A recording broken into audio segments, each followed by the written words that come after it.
غیبتی اردشیر.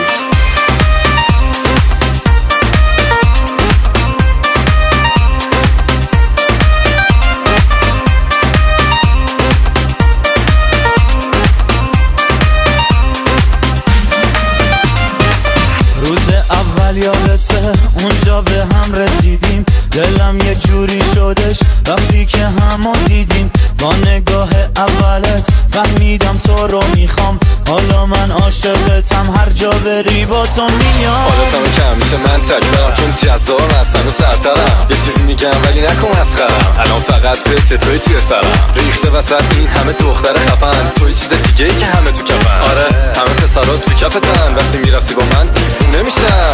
بیا تا با تو به دنیا من بدمشون که هیچکی مثل تو نیست تا بشه حسودیشون. عزیزم دوست دارم، خوشگلی و مهربون، بازم شب که با منی بیا و خوش بگذرون. آره خوش بگذرون.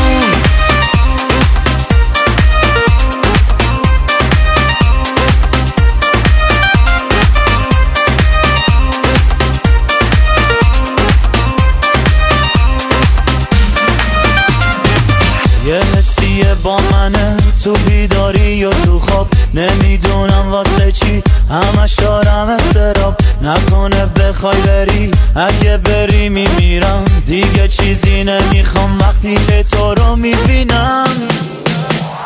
شانس فقط یه با در خونتو میزنه، خره اونه که دنبالشی خب خود منه. آره حرف میزنم پشتم از سلاسانم، حسودی میکنه خودش تو کف منم. بابا خسته شدم چقدر فک بزنم، بذار حرف دلمو زودتر بزنم. شوخی کردم میخوام بچی دوست دخترم، خودم میدونم زیادی هستم.